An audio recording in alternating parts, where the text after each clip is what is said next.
Bonjour à tous et bienvenue dans notre vidéo du mois de mars avec pour thème de l'anxiété à la crise d'angoisse. Nous allons voir ensemble quelles sont ou quelle est la différence justement entre l'anxiété et la crise d'angoisse, quels sont les premiers symptômes à se manifester et bien évidemment quelle prise en charge pourrait vous être proposée afin d'aller le mieux possible et pouvoir vivre le plus sereinement qu'il soit.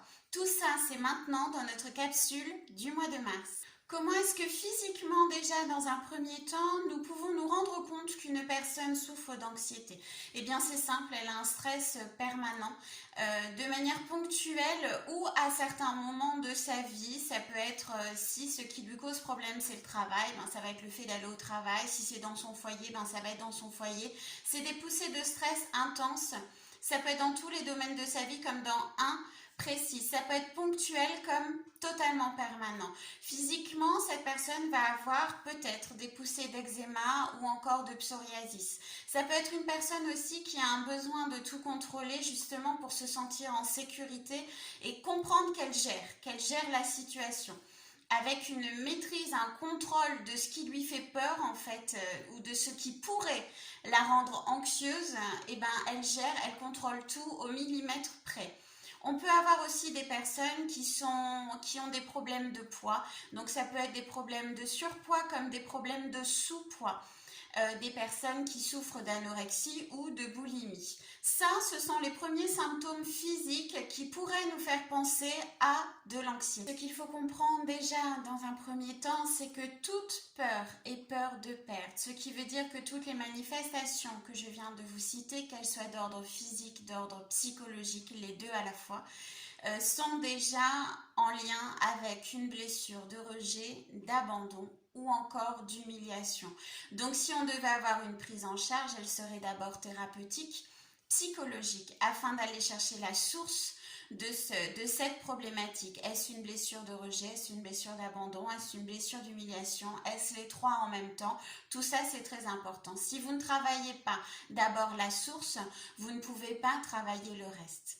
Une personne qui a de l'eczéma, si elle vient me voir pour soulager son eczéma, automatiquement je vais lui proposer d'aller chercher d'où vient la source de cette poussée d'eczéma. Si cette personne n'a pas envie de faire ce travail d'introspection, c'est pas un problème, ça la regarde, mais elle sera constamment en train de consommer de la cortisone et autres produits médicaux pour se soulager de l'eczéma et d'aller dépenser de l'argent chez un magnétiseur parce que quoi qu'il en soit, ces crises d'eczéma vont devenir de plus en plus intenses. Première chose à faire, aller chercher la source du problème. À ce travail d'introspection, bien évidemment, l'idéal c'est d'ajouter des médecines alternatives douces, holistiques, comme l'hypnose, la méditation, la sophrologie, qui vont aider justement à garder un peu plus de sérénité, reprogrammer le subconscient ou l'inconscient.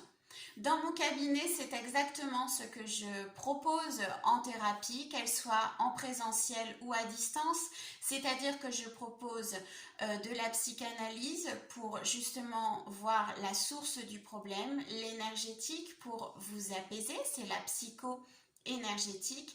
Bien évidemment, nous travaillons également avec l'hypnose, la PNL et encore plein d'autres ressources que j'ai dans ma boîte à outils afin justement de reprogrammer votre inconscient et votre subconscient. Nous travaillons également avec la naturopathie parce qu'il est bon de donner à votre corps et notamment à votre cerveau les bons aliments afin qu'il puisse ne pas avoir de crise de manque, de crise d'angoisse puisque le cerveau fonctionne avec du gras, du bon gras. S'il n'en a pas assez, eh bien ça favorise l'angoisse. Mais si vous avez également une autre pathologie, il ne faut pas faire n'importe quoi. Donc nous allons faire un bilan naturopathique justement pour pouvoir équilibrer tout ça.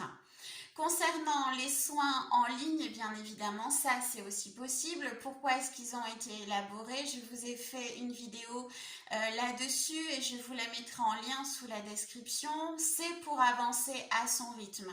Donc déjà, vous pouvez commencer par vous soulager au niveau des démangeaisons. Et puis ensuite, nous travaillerons à votre rythme selon votre avancée et toujours en lien, en communication. Alors par téléphone ou par mail s'il s'agit des soins en ligne à la carte. Si vous voulez une thérapie, nous serons en visio. Ce sera exactement la même chose qu'en cabinet, sauf que ce sera à distance. Là aussi, je vous l'ai expliqué dans une vidéo, donc je vous mettrai également le lien. Tout ça, c'est possible. Je vous invite à aller voir mon site uncheminversoi.blogforever.com. Je reste également à votre disposition. Et bien évidemment, comprenez que si vous ne réglez pas la source du problème, vous n'arriverez pas à vous en sortir. Généralement, quand on a un problème de poids, il est très souvent lié à un problème psychologique. Ça peut être un traitement, bien évidemment, mais là, nous parlons d'anxiété. Donc, forcément, c'est lié à un problème psychologique. Abandon, humiliation, rejet. Il faut vraiment aller trouver la source, la genèse du problème pour pouvoir comprendre, pour pouvoir penser, pour pouvoir guérir et pour pouvoir être enfin capable de créer votre propre vie. La crise d'angoisse, elle, se manifeste par des crises de panique extrêmement intenses, entraînant des malaises à la fois physiques, psychologiques, voire les deux en même temps, et nécessitant bien évidemment une prise en charge psychothérapeutique avec très très souvent la prescription d'anxiolytiques. Bien évidemment, l'idéal étant toujours de connaître la source de votre problématique, je ne saurais que vous conseiller en complément de votre prise en charge psychothérapeutique de rencontrer un thérapeute holistique, tout simplement parce que votre médecin psychiatre va s'occuper de votre symptôme et va vous donner un traitement pour votre symptôme. Le thérapeute holistique va s'occuper de l'être humain dans la profondeur et va ainsi aider le patient à trouver les réponses à ses questions, le pourquoi du comment, ces crises d'angoisse. Alors bien évidemment, le psychiatre et le thérapeute peuvent se mettre en communication, échanger sur l'avancée du patient et ainsi permettre au psychiatre qui est médecin de réajuster le traitement selon justement l'avancée de leurs patients communs.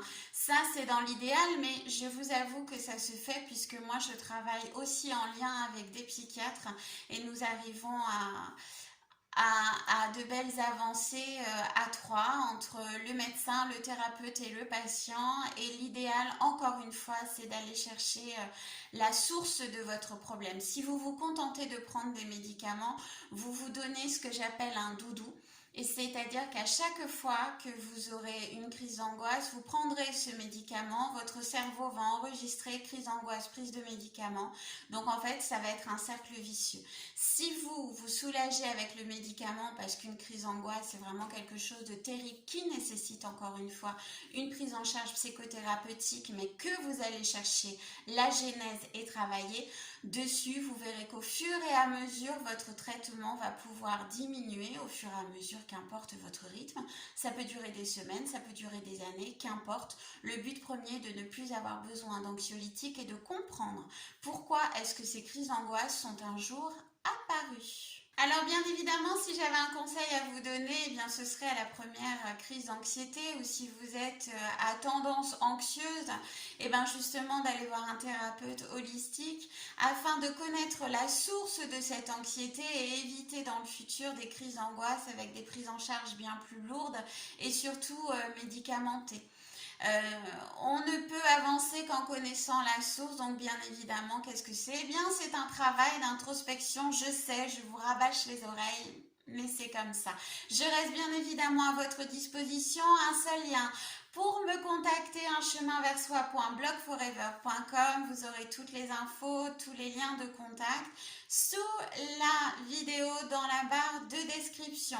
Suite à cette vidéo du mois de mars, bien évidemment, pas de guidance, hein, c'était une vidéo un peu particulière mais qui me semblait très très importante.